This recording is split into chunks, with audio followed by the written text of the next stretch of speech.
वो सब प्रकार की ब्लेसिंग्स जो परमेश्वर ने आपको देनी है, आपके लड़ने और जीतने पर निर्भर करती हैं। बहुत सारे लोग हैं जो अपनी लड़ाई को अच्छी तरह से लड़ नहीं रहे।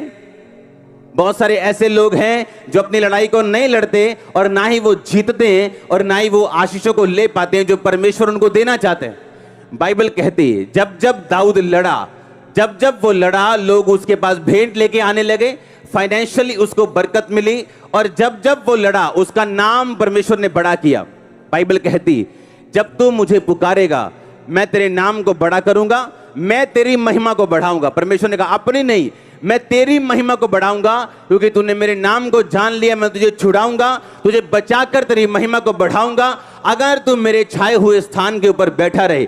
जो स्थान मैंने तुम्हें दिया, एक विश्वासी होने का, एक पास्टर होने का, एक बिलीवर होने का, उस स्थान पे अगर तू खड़ा रहे और आड़ा रहे और लड़ता रहे, तो मैं ये सब आशीषें तुझे दूंगा। आप लड़ाई में हो, समझ आ रही है कि नहीं? मैंने कहा समझ आ रही है कि नहीं? अपने पड़ोसी को बोलो तुम फाइट में हो। ऊंची आवाज में बोलो, फिर से बोलो ऊंची आवाज में बोलो, तुम लड़ाई में हो। आमीन। आप समझ रहे मेरी बात को? दाऊद जब जब लड़ा उसे आशीष मिली। अब प्रॉब्लम ये है, आपका युद्ध जो है वो शैतान के साथ है, अंधकार की शक्तियों के साथ है, हां या ना? अब उस युद्ध में जीतने के लिए आपको पहली चीज जो चाहिए वो है पाप के ऊपर फतेह पाना। क्योंकि आपका युद्ध अब शारीरिक नहीं है जो आप शरीर के ताकत से जीतने वाले हो। आपका युद्ध अब एक आत्मिक युद्ध है जो आप आत्मिक ताकत से जीतने वाले हो। और जब तक पाप की ताकत आप पे भारी रहेगी, आप उस युद्ध को नहीं जीत पाओगे।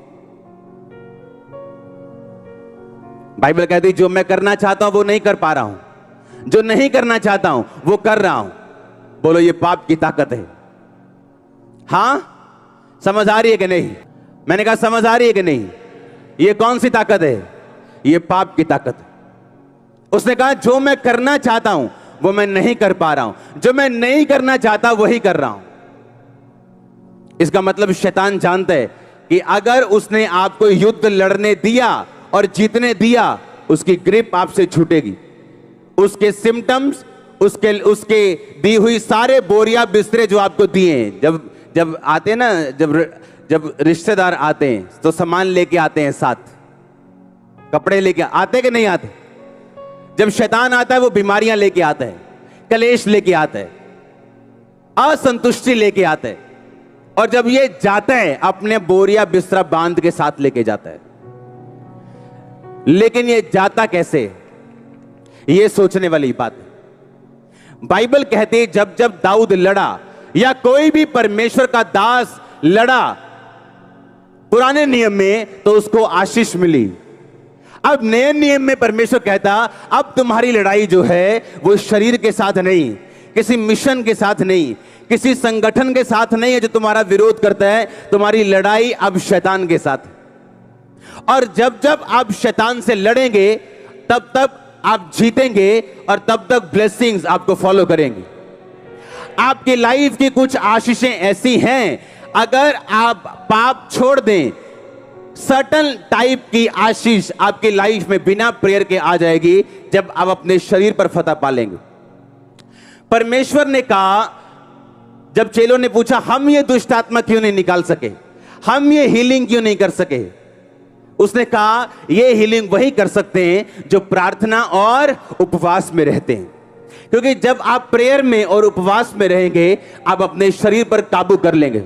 मैंने लोगों को देखा जो वो नहीं करना चाहते वो करते हैं, जो वो करना चाहते वो कर नहीं पाते। दिल करता है सेवा करने का, कर नहीं पाते, क्योंकि उनके ऊपर सिन की पावर है, पाप की पावर ने उन पे कब्जा की है। और पाप की पावर को तोड़ने के लिए आपको फास्टिंग करनी पड़ती है, आपको प्रेयर करनी पड़ती है, आपको और फास्टिंग और प्रेयर और फास्टिंग और प्रेयर, जब तक आप उस पाप पर कब्जा नहीं कर लेते और उसे हरा नहीं देते। और उसके बाद जीत श्योर है जो परमेश्वर ने आपके लिए रखी हुई है। अगर आमीन ऊंचा, ये आशीष आपकी। हालेलुया, जोर से बोलो हालेलुया। जोर से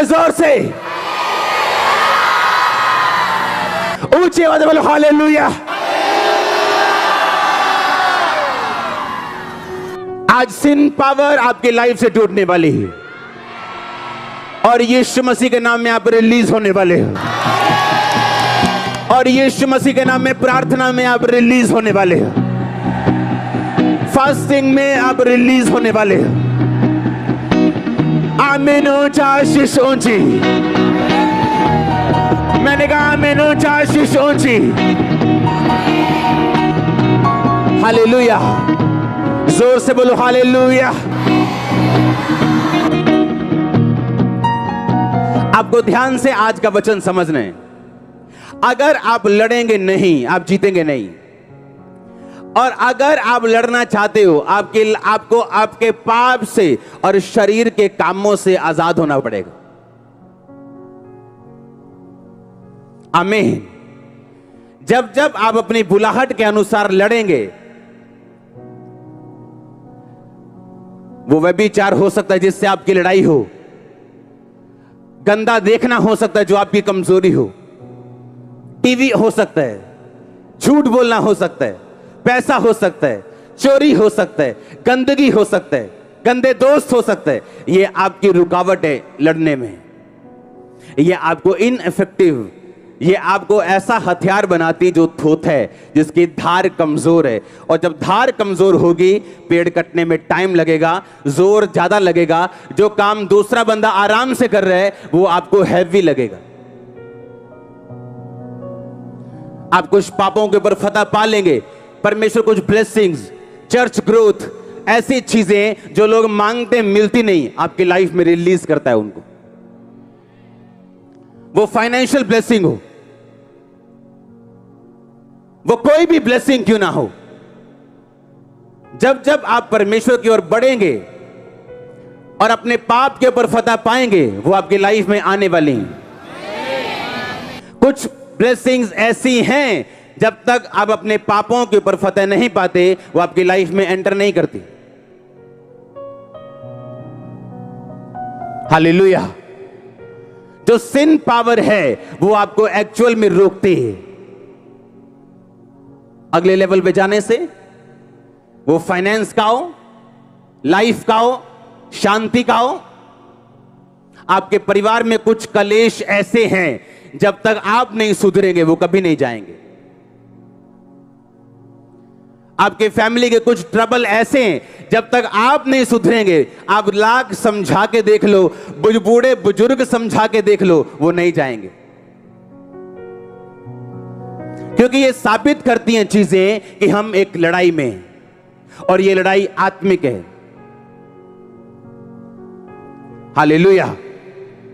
शैतान खराब करना चाहता है लोगों को, वो मारना चाहता है। बाइबल कहती है वो घात करने आया, नष्ट करने आया, इसलिए उसने बच्चे को पकड़ा, रबीज दी। अब वो पागल हो चुका है, कुत्तों की तरह बोलता है, कुत्तों की तरह करता है, पानी से डरता है। परमेश्वर कहता मैं आया कि तुम बहुतायत का जीवन पाओ।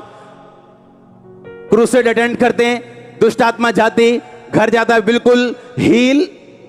एक दिन चेक करते हैं, 2 दिन चेक करते हैं, क्रूसेड पे गवाही देते हैं। आज 6 महीने बाद फिर गवाही देने आए।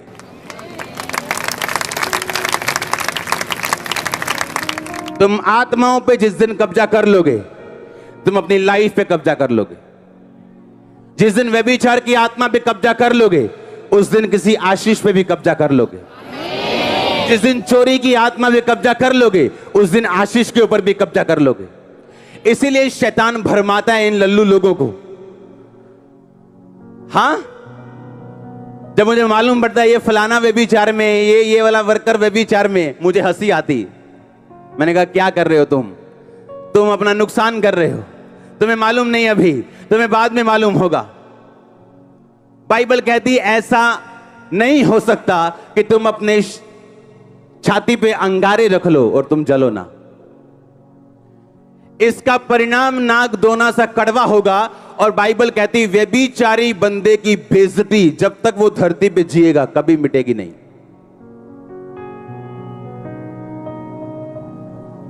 कभी नेवर। आज सैमसंग बोलो तो क्या याद आता है? व्यभिचार, दलीला आती है कि नहीं? उसके सारे अच्छे काम भूल गए, दलीला याद है। हालेलुया। जिंदगी आत्मिक है, बोलो पड़ोसी को ध्यान से कान में खोल के, आमीन। दाऊद अच्छा भला था, बाइबल कहती है उसको शत्रुओं से विश्राम मिला, अपनी से इतना विश्राम मिला कि अब उसे लड़ने जाने की भी जरूरत नहीं थी। अब वो अपने लोगों को लड़ने के लिए भेजता था और उसके लोग जीत के आते थे। नहीं तो राजा के बिना जीतना बड़ा मुश्किल, राजा के पुरुषार्थ और उसके हियाव से सेना जीतती थी। अब दाऊद उस लेवल पे आ गया था कि उसे खुद जाने की जरूरत नहीं, सेना भेजता था और सेना जीत के आती थी। अपना सेनापति योआब भेजता था और वो जीत के आता था। और लिखा जब वो आराम करने लगा और अपनी छत पे टहलने लगा तो एक औरत को नंगा नहाते हुए देखा और उसको बुला के उसके साथ सोया। अब वो औरत प्रेग्नेंट हो गई। अब उसने कहा मैं इसको पाप को ढक दूंगा। अब उसने उसके पति को बुलाया जो सेना में था, कहता जा अपनी औरत के साथ जा, सो जा, जाके जा 10 दिन इसके साथ बिता, ताकि जब वो उसके साथ सोए तो उसका नाम ना लगे कि वो प्रेग्नेंट कहां से हो गई अगर वो सोया नहीं। पर वो सोया नहीं तो उसको मरवाना पड़ा उसको। तो परमेश्वर ने बुला के बोला मैंने तुझे सारी आशीषें दी, मैं और भी तुझको बहुत कुछ देने वाला था, पर अब तूने पाप किया। अब वही तलवार जो तूने इसके पति पे चलवा के मारा है तेरे घराने पे चलाई जाएगी। उसके बाद मालूम क्या हुआ? उसके बाद दाऊद के कितने बच्चे थे, उसका अपना बेटा उसकी अपनी बेटी के ऊपर मोहित हो गया, बाइबल कहती है। उसके साथ रेप किया और उसके बाद उससे नफरत करने लगा और उसके अपने भाई ने फिर अपने भाई को मारा अपनी बहन का रेप करने के कारण। अब आप सोचो क्या प्रेयर बचा सकी उसे कि प्रभु मेरे घर में कोई अभी गुनाह ना हो, कोई परमेश्वर कलेश ना पड़े। आप कलेश नहीं रोक सकते अगर आप खुद पाप में हो तो, क्योंकि वो आत्माएं आपके घर को इफेक्ट करेंगी, आपके फाइनेंस को इफेक्ट करेंगी, आपके शरीर को इफेक्ट करेंगी। पास्टर्स लोगों को मैं बताना चाहता हूं जो ऑनलाइन है,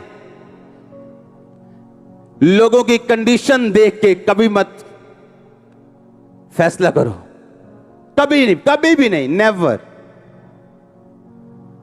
ऐसे लोग हैं जो मैंने गाते हुए देखे क्वायर में और आगे आगे बोलेंगे पापा जी मेरे थायराइड है, और बाद में मालूम होता है इनकी फ्रेंडशिप थी यहीं पे किसी के साथ और पापा प्रेयर कर रहे थायराइड पे।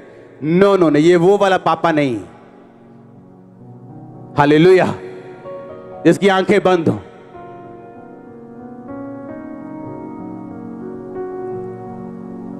लोगों के ऊपर लगता है ए पापा को गुस्सा क्यों आता है इन लोगों के ऊपर? उनकी प्रॉब्लम कैरेक्टर है जो मेरे साथ क्लैश होता है फिर। आमीन। प्रॉब्लम काम नहीं है, कैरेक्टर है। जब एक बुरे कैरेक्टर वाला बंदा आपके आसपास काम करेगा आपकी स्पिरिट बेचैन होगी, आपको मालूम है कुछ रॉन्ग हो रहा है, जो मैं चाहता हूं वो हो नहीं रहा। क्योंकि कमिटेड लोग चाहिए मिनिस्ट्री में, सेवा में, प्रभु के कामों के लिए, निर्दोषता में जिन्होंने हाथ धोए हों, जिनके काम निर्दोष और हृदय शुद्ध हो, लेकिन वही परमेश्वर को देख पाएगा। आमीन। और अब बाइबल कहती है जिस भाई ने अपने भाई को मारा फिर वो अपने बाप के खिलाफ खड़ा हो गया। ओ उधर चर्च के गेट साइड पे खड़ा हो गया कहीं और सबको बोलने लगा यार पापा तो मिलते ही नहीं किसी नू, मैं तो केस करूंगा सॉल्व। और लिखा अबशालोम ने ऐसा बोल बोल के सबको अपनी ओर कर लिया। दाऊद को वहां से भागना पड़ा। कारण विरोध नहीं था, कारण यह था दाऊद ये बात जानता था, इसलिए उसने परमेश्वर के सामने कंप्लेंट भी नहीं की मेरे साथ ऐसा क्यों हो रहा है, क्योंकि उसको पहले से बताया गया था तेरे इस पाप के कारण तुझे ये भोगना पड़ेगा। तू माफ तो हो चुका है, लेकिन माफी का मतलब यह नहीं है कि तू 100वीं पौड़ी से गिरे, माफी मांगे, माफ कर दिया जाएगा, लेकिन 100वीं पौड़ी पे दोबारा तुम्हें रखा नहीं जाएगा, तुझे फिर 1 2 3 से शुरू करना पड़ेगा। और जब तक उसके पाप का कोर्स, उसकी सजा का पूरा नहीं हुआ, वो वापस यरूशलेम को नहीं आया। नंगे पांव पहाड़ों पे जाता रहा, नंगे पांव, उसी तरह जैसे बचपन जवानी में नंगे पांव घूमता था, वैसे ही कर दिया गया शैतान के चक्कर में फंस के। क्योंकि जब आप शैतान की बात सुनेंगे, वो कहीं ना कहीं से आपको फल देने के लिए आएगा। वो आपकी फैमिली में हो, आपके शरीर में हो, आपके बच्चों में हो। अब ये आपने डिसाइड करना है कि मैंने पाप के ऊपर फतह पानी है कि नहीं पानी। ऐसे मूर्ख लोग भी हैं जो व्यभिचार में यहां बैठे हैं और आशीष मांग रहे हैं परमेश्वर से। आप इमेजिन करो, और आशीष मांग रहे हैं मेरे रास्ते खुल जाएं, मेरा फाइनेंस खुल जाए। आप किसी बाबा के पास नहीं आए हो, आपको किसी बाबा के पास जाना चाहिए। अगर यीशु मसीह के पास आए हो तो आपको सुधरना पड़ेगा, और सुधारेगा मेरा परमेश्वर। जो नहीं छोड़ सकते वो छोड़ोगे तुम। यहां पे लोगों ने चिट्टा छोड़ दिया, काला छोड़ दिया, पीला छोड़ दिया, बोलते मर जाएंगे, हाथ कांपेंगे, पेट खराब हो जाए। कुछ नहीं हुआ, हट्टे कट्टे खड़े हैं आज। हां, ऐसी क्या चीज है जो क्रिश्चियन नहीं कर सकता? ऐसी क्या चीज है जो तुम नहीं कर सकते? लेकिन जो मुझे सामर्थ्य देता है उसमें मैं सब कुछ कर सकता हूं। सब कुछ, सब चीजें मेरे लिए पॉसिबल है जो मुझे सामर्थ्य देता है। आमीन। इसलिए मैंने कहा आप एक लड़ाई में हो। अब परमेश्वर आप पे थोपता नहीं लड़ाई को। आप करना चाहते हो, आप पाप को जीतोगे। आपको मालूम है ये मेरी फाइट है, ये मसीह मेरी लड़ाई है। मैंने प्रार्थना में बैठना है, मैंने फास्टिंग में बैठना है, मैंने पाप के ऊपर फतह प्राप्त करनी, मैंने पाप के ऊपर पूरी तरह से कब्जा करना है। ये शरीर पाप के लिए नहीं, परमेश्वर के लिए होगा।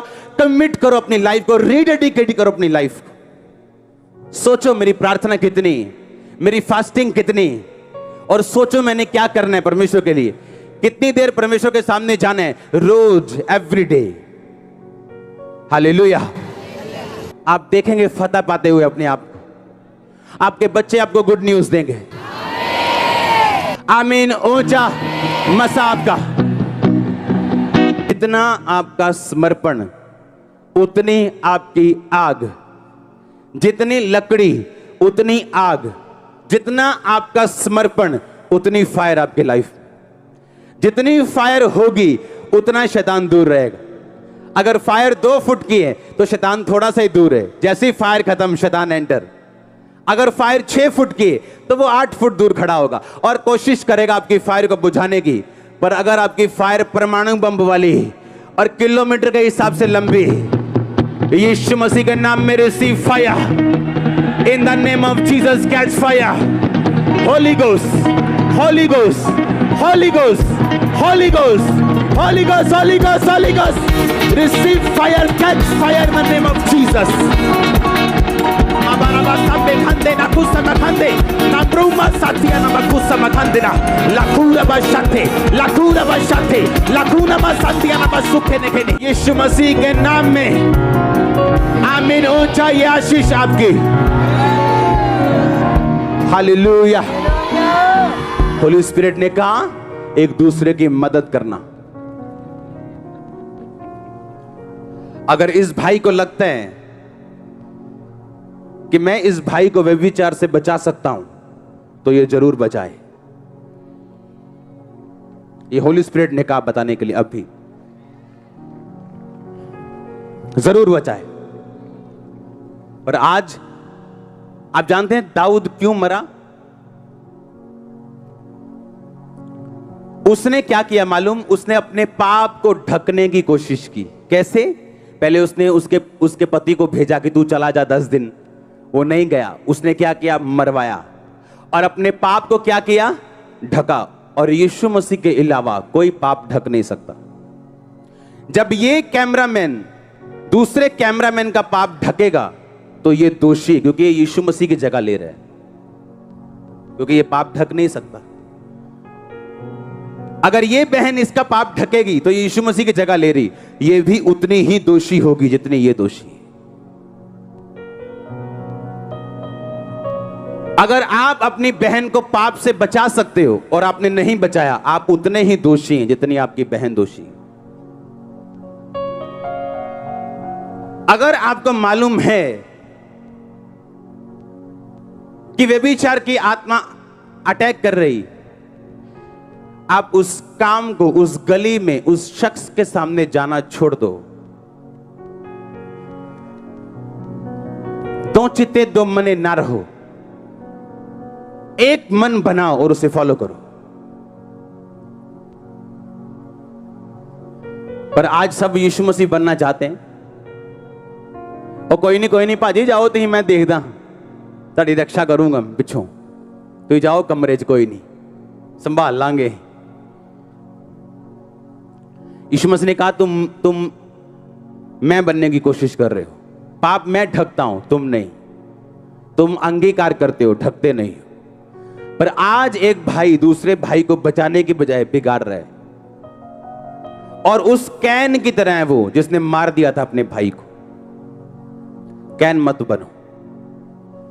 हाबिल, यूसुफ, दाऊद इसीलिए अपने भाइयों के सामने बुरे थे क्योंकि अपने भाइयों के सब पाप अपने पिता को बताते थे। और प्रभु ने उसी भाई को चुना, उसी यूसुफ को चुना और उसी दाऊद को चुना, बाकियों को नहीं।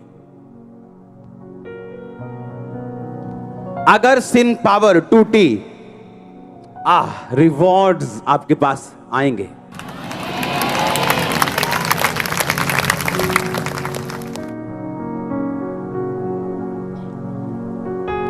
रिवॉर्ड्स। आपको तेज भागना है, अगर उड़ना है, अगर मसीह में, जो आशीष लोग सालों लगाते हैं, अगर वो महीनों, थोड़े दिनों में लेनी है, आपको एक काम करना है। आपको इनफॉलेबल, आपको निर्दोष, आपको अचूक होना है अपनी लाइफ में। अचूक। बोलो अचूक। और ये पॉसिबल है। आमीन। जब हम मसीह में नहीं थे ना, तो सुनते थे कि फलाने भाई ने परमेश्वर को पाने के लिए घर बार छोड़ दिया, अन्न त्याग दिया, पहाड़ों में चला गया, फलानी जगह चला गया, टेढ़ा होके भक्ति कर रहा है। और शर्म आनी चाहिए क्रिश्चियन लोगों को, शर्म से डूबना चाहिए। जीवित परमेश्वर के बारे में पता चलने के बावजूद वो कमिटमेंट अभी तक नहीं। शर्म आनी चाहिए। और ऐसे लोग जिनको परमेश्वर के बारे में पता नहीं, उनकी लाइफ ऐसी है कि कहने की बात नहीं। और क्रिश्चियन लोगों को मालूम है ये सामने कैंसर, एड्स, ये रेबीज जैसे रोग जा रहे हैं सामने मेरे, ये परमेश्वर काम कर रहा है। अभी भी सोच रहे बपतिस्मा ले ले ये होने, तुम स्वर्ग नहीं जाओगे, कौन सा वहां पे तुम्हारी कोई स्वागत नहीं होना है। हाँ, कि भाई साहब आ रहे हैं जी, बस इसको, अरे भाई बपतिस्मा लोगे तुम बचाए जाओ। कोई वहां दूत नहीं बचाया जाएगा, तुम बचाए जाओ। परमेश्वर का कोई फायदा नुकसान नहीं है, वो अपना काम करके बैठा है स्वर्ग में, लिखा सब कुछ पूरा हुआ। अब जो बिलीव करेगा मनुष्य के पुत्र के ऊपर, यीशु मसीह के ऊपर, वो बचाया जाएगा। जो विश्वास ना करेगा वो दंड का भागी होगा। हालेलुया। आप जानते हैं आपका चर्च में आने का प्राइम पर्पस क्या है? सबसे बड़ा पर्पस सोल सेविंग। आपका सबसे बड़ा काम है दुनिया में, सोल्स बचाना, रूहें बचाना। कितने रूहों को प्रचार किया है इस महीने आपने? अच्छा ये बताओ, कितने लोग चर्च में आए हैं आपके द्वारा इस महीने?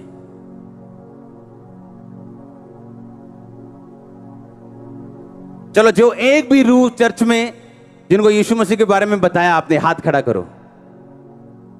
ये देखो 10, 20%, 40% हाथ खड़े। जब आधी चर्च ही भूली हुई है कि हमारा काम क्या है चर्च में आने का, तो सोचो आधा ही काम होगा परमेश्वर का।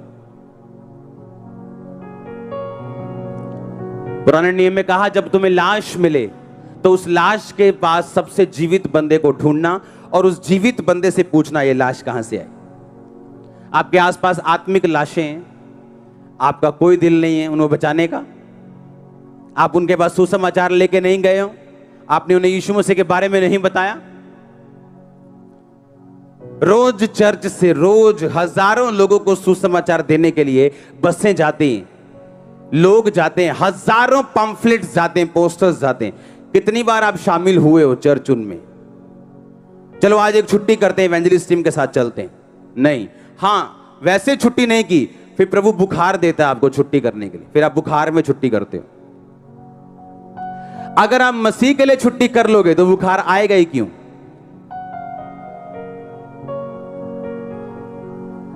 अगर आप सेवा में इतने बिजी हो, परमेश्वर आपको पंगा देगा ही क्यों? उसको मालूम है इतना बिजी है, इसको और पंगा दूंगा कोई फायदा नहीं, पंगा दूर रखो। तुम्हारे पंगे ही पंगे हैं क्योंकि तुम परमेश्वर से दूर हो। हालेलुया। अपने भाई को बचाओ, अपनी बहन को बचाओ, हेल्प करो एक दूसरे की बाहर आने के लिए पाप से। हालेलुया।